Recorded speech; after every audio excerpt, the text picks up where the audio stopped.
Depois de contratar Memphis Depay, o Corinthians também se acertou com o André Carrillo. Tares do acerto com o meio atacante peruano e responde-se Dudu, do Palmeiras, pode virar reforço do Atlético Mineiro. Por falar em contratações, quando é que estreiam os reforços do São Paulo? Já o Cruzeiro pretende investir até 250 milhões de reais com novos atletas em 2025. Te conto sobre o prejuízo do Flamengo em salários com Pedro, as últimas no mercado, bastidores, Fábio Carille muito ameaçado de demissão no Santos, seleção brasileira. Bora falar agora sobre o Santos, sábado decisivo para Fábio Carille. Um empate e uma derrota diante do Brusque em jogo na Arena Joinville e ele deve ser demitido. O recado foi dado na última quarta-feira quando Paulo Brax, que é o CEO do Santos, em uma entrevista coletiva afirmou que os resultados ruins precisam parar. Peixe que não vence há 4 jogos, uma vitória nas últimas 7 rodadas da Série B. Também por isso, o Santos já caiu para o 4º lugar na tabela de classificação. O 5º colocado, você sabe, não garante acesso para a primeira divisão e é exatamente por conta dessa sequência ruim de resultados que o Carille está muito pendurado. Cheguei a contar para vocês que o Cuca seria o técnico do Santos se não tivesse recuado na última hora. Foi o que manteve o Carille como treinador.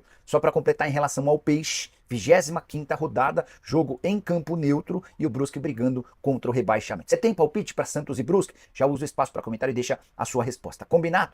Hora de falar sobre o Cruzeiro com informação importante. O Cruzeiro não busca mais reforços para essa temporada, apesar de atletas desempregados ainda estarem à disposição. A ideia do Alexandre Matos, que é o CEO do clube, é já iniciar movimentos de olho em 2025 e a promessa de contratação de atletas que cheguem para virar titulares absolutos. E é em cima disso que o meu amigo Thiago Fernandes contou que o Cruzeiro pretende investir até 250 milhões de reais em contratações, seria um recorde histórico no Cruzeiro.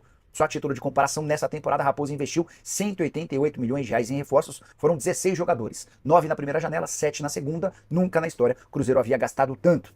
Como a ideia é mudar o nível do Cruzeiro para torná-lo ainda mais competitivo, vai haver esse investimento pesado. Com esses 250 milhões de reais prometidos para o ano que vem, o Cruzeiro teria, nessa temporada, um investimento menor apenas do que Botafogo e Flamengo, que gastaram um caminhão de dinheiro. Só para completar em relação à Raposa, o Cruzeiro também promete aumentar sua folha salarial, que saltou de 12 para 17 milhões de reais, depois das chegadas de Cássio, Caio Jorge, Wallace, Matheus Henrique, entre outros. Mas a ideia é que essa folha, que baixou um pouquinho depois da saída de vários atletas e hoje está na casa dos 15 milhões de reais, alcance 20 milhões. Só para completar, conversei com o Alexandre Matos outro dia e o Matos assegurou que só vão chegar reforços extremamente importantes. Tô curioso para saber que tipo de jogador o Cruzeiro busca. Você tem palpite? Já usa o espaço para comentário e deixa registrado. Combinado? Bora falar agora sobre o São Paulo para responder uma pergunta que tem sido feita a todo instante. Quando vão poder estrear os reforços recém-chegados? Santiago Longo, volante argentino que veio do Belgrano, e Jamal Lewis, lateral esquerdo da Irlanda do Norte, contratado junto ao Newcastle. Ambos estão fora da partida de volta contra o Atlético Mineiro da Copa do Brasil, jogo marcado para a próxima quinta-feira. E a explicação é lógica, eles não foram inscritos antes do início das quartas de final da competição. Se o São Paulo passar pelo Atlético e vai precisar vencer o Galo na Arena MRV, aí sim eles estarão habilitados para jogar as semifinais da Copa do Brasil. Ambos já estão regularizados no BID, do Boletim Informativo Diário. Embora o Jamal Lewis esteja servindo a seleção do seu país, ele joga nesse domingo contra a Bulgária fora de casa, Santiago Longo treinando com o restante do elenco e se adaptando à nova realidade do futebol brasileiro.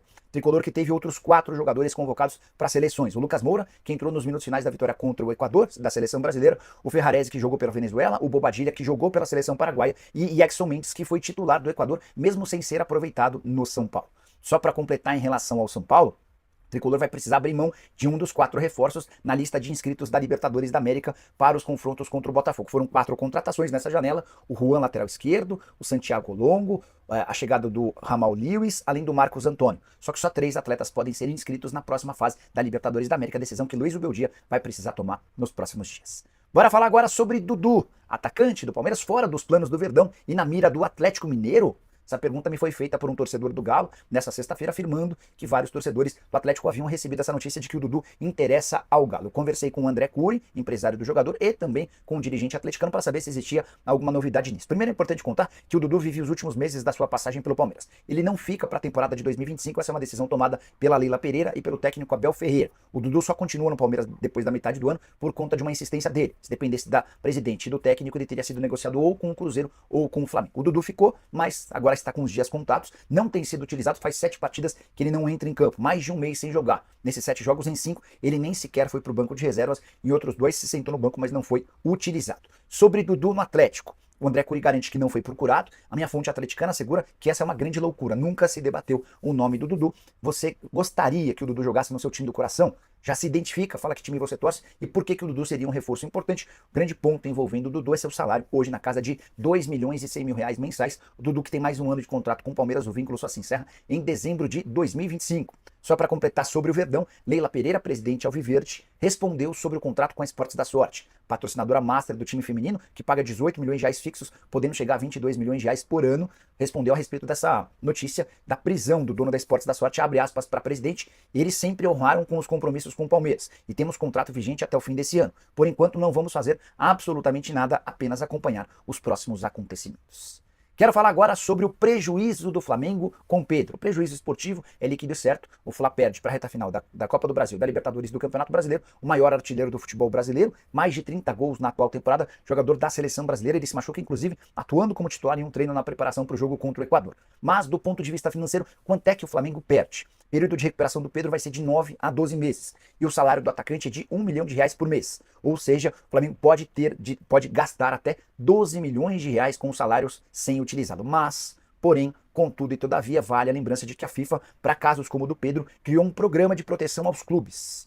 Você, depois de 28 dias de lesão, recorre a esse programa na FIFA e passa a ter o auxílio da FIFA no pagamento dos salários. Então, se o Pedro ficar 12 meses parado, o Flamengo vai ser responsável pelo pagamento do primeiro mês, de 1 milhão de reais, e os outros 11 meses serão bancados pela entidade máxima do futebol. Esse seguro, que funciona dentro do programa de proteção aos clubes, tem um valor máximo para salários de 46 milhões e 800 mil por ano. Não é o caso do Pedro, salário bem inferior a esse. Então o Flamengo só vai precisar pagar os 28 primeiros dias, que equivale a mais ou menos um mês, e esse período inicial é para que clubes não recorram à FIFA por qualquer lesão, só com lesões mais sérias. Então o primeiro mês será de responsabilidade do Flamengo, os outros meses ficam a cargo da FIFA. Sobre reforços, a prioridade para a substituição do Pedro é Anthony Martial, atacante francês de 28 anos de idade, que defendia o Manchester United até 30 de junho. O grande problema é financeiro. No United, ele tinha direito a um salário de 8 milhões de reais por mês.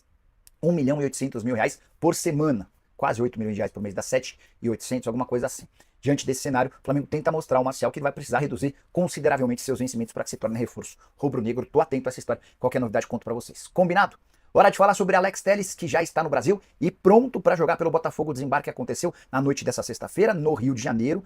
Atleta que jogou 4 partidas oficiais do Al Nassr, havia feito também toda a pré-temporada. Até durante o período de férias, o Alex Telles, com a ajuda de um preparador físico pessoal, sempre manteve sua forma. De acordo com o próprio jogador, 100% pronto para defender o Botafogo. Assim que ele for acionado, estará em campo. Importante contar que o Alex Telles esteve nas últimas 11 temporadas no exterior, quando trocou o futebol do Grêmio pelo Galatasaray. Foram 6 clubes diferentes e 8 títulos conquistados. Chegou a ser convocado para a seleção brasileira entre 2019 e 2023 e está entre os laterais esquerdos mais bem pagos do futebol brasileiro. Nos tempos de Al Nassr, onde jogava até a última segunda-feira, quando rescindiu seu contrato, tinha direito a vencimentos de 3 milhões e 600 mil reais mensais. Só para completar, a melhor temporada do Alex Telles foi no Porto, temporada 2019-2020, com 49 jogos, 13 gols e 11 assistências. Tudo isso por um lateral esquerdo, números bastante consideráveis. Hora de falar sobre o Corinthians, que teve uma sexta-feira espetacular. Depois de contratar Memphis Depay, um dos principais reforços do futebol brasileiro nos últimos tempos, o Timão também se acertou com André Carrillo, meio atacante peruano de 33 anos de idade, que estava livre desde o último domingo, quando rescindiu seu contrato com o Al-Qadisiya, da Arábia Saudita. O Carrillo foi um pedido expresso do técnico Ramon Dias. É que o peruano e o técnico argentino trabalharam juntos nos tempos de Al Hilal e ele deixou excelente impressão no comandante alvinegro. Assim que houve a rescisão de contrato, Ramon passou a trabalhar para convencer os dirigentes do Corinthians de que o negócio seria interessante. O vínculo do Carrillo com o Corinthians termina em dezembro de 2025, prorrogável por mais um ano se ele conseguir bater algumas metas. Jogador de 101 partidas e 11 gols com a camisa da seleção peruana, chega até para ser titular desse time do Corinthians, se juntando a Memphis Depay e companhia. Se você não conhece um pouco da carreira do Carrillo, quero contar para vocês que ele começa no Alianza Lima, joga um tempão no Sporting, tem uma passagem pelo Benfica, até que se muda, primeiro passa pelo Watford, quando ele se muda para a Arábia Saudita, boa passagem pelo Al Hilal, esteve também mais recentemente no Al-Qadisiya. Seus melhores números na carreira são no Al Hilal, 175 partidas com 25 gols e mais 30 assistências. Só para completar, a lembrança de que Memphis Depay, esse terá contrato de 2 anos e um custo de 70 milhões de reais, que equivale a mais ou menos 2 milhões e 900 mil reais por mês. Dos 70 milhões, 57 mil pagos, 57 milhões pagos pela Esportes da Sorte, outros 13 milhões pagos pelo Corinthians. O holandês de 30 anos de idade é aguardado no início da próxima semana em São Paulo para realização de exames médicos e assinatura do contrato. Depay, que não joga há 3 meses, sua última aparição em 10 de julho contra a Inglaterra, na semifinal da Euro, quando ele vestia a camisa da seleção holandesa. E você, torcedor corintiano, tá animado com com os 2 últimos reforços, agora vai, certo? Já usa o espaço para comentário, deixa a sua opinião, só não esquece de deixar like, de se inscrever no canal, a gente se encontra. Tchau!